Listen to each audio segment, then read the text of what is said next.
Hey gang, if I seem far away today, there's a reason for that, and I'll explain that in a minute. But first, let's get to business. Shoot on down, smack that subscribe button, and jingle the notification bell. That way you'll become one of the Pour Minions, and you will have access to each and every new PourMan adventure as it comes out every Friday morning.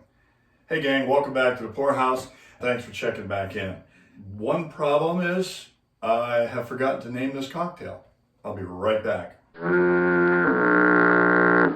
All right, I put on my thinking cap and I have decided what I'm going to call this new cocktail. So before I get into the making of the cocktail and all that good stuff, I'm going to take you a little tour of what goes on behind me. I don't know if you ever pay attention to what's going on back there, but it changes from time to time. Well, I have some kind of interesting bottles. I bought this bottle of rum down in Mexico.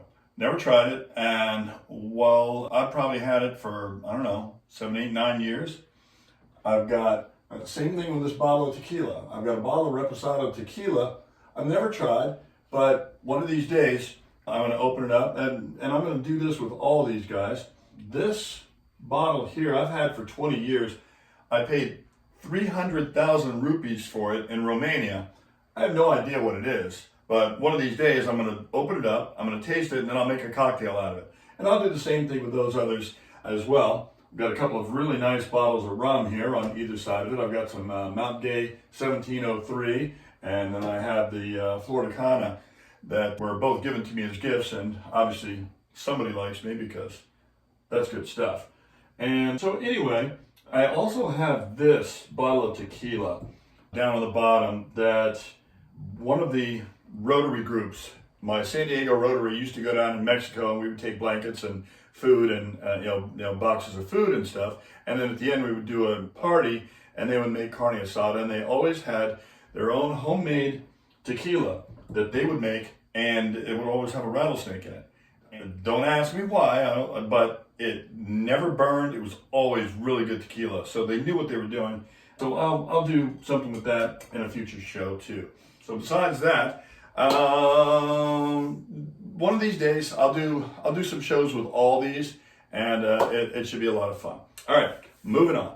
It is the dead of winter, and I don't know about you, but I'm already kind of craving a little bit of summertime.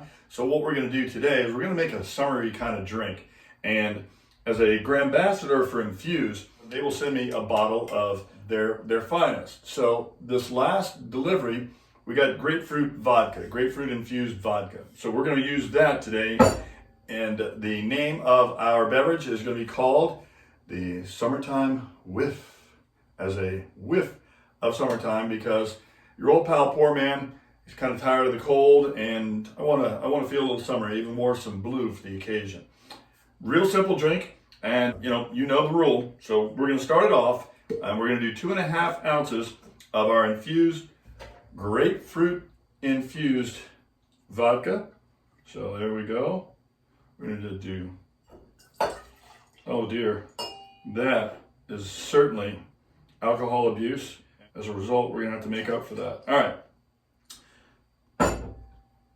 Bad me. All right. But in this life, some things happen. You can't cry over spilt vodka. Or maybe you can after the show, you might just see me cry. However, for the time being, we're going to keep moving on because that's the way life is. We're going to put in 2 ounces of our delicious pineapple juice, okay? And the great thing, I mentioned this before, the great thing about pineapple juice is that when you shake it, it really it has a very nice delivery. It's nice and frothy and pretty yummy. We're going to take 1/2 ounce of our PourMan's fresh squeezed lemon juice. You can see the pulp in there. It came off PourMan's very own lemon tree. So we'll put about 1/2 ounce in there. We don't want this thing to be too tart. The pineapple juice will help take care of some of that. And the last ingredient over here, we're going to do about 1/2 to 3/4 ounce of pomegranate, and that will also help knock down a little bit of the bitterness.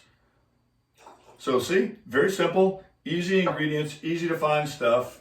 You know, the hardest thing is going to be finding your infused, but you go out, you get that, and well worth your travels. Throw some ice in a tin. Now we're going to be serving this straight up. So literally you're going to want to give it a good shake. In which means I am going to want to give it a good shake, which I'm going to do.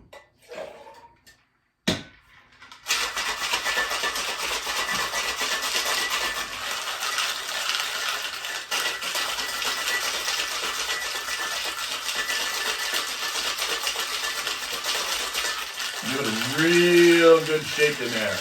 Want it nice and cold. Now, normally I have a strainer on set, and of course I left it downstairs, and so we're just gonna have to make do like the pros that we are. There you go.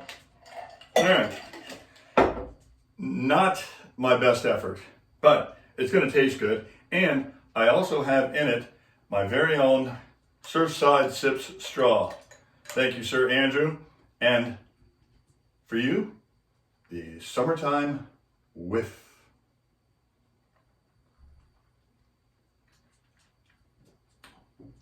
It's good. It's real good. So, to get the recipe, go to PourManMike.com and push that button right over there. You'll instantly become a Pour Minion, giving you a head of the line speed pass for each and every new PourMan adventure, as well as all that other cool free stuff you've come to know and love. So, till next time, pour well, pour often, and you tell them PourMan sent you. We'll see you next time.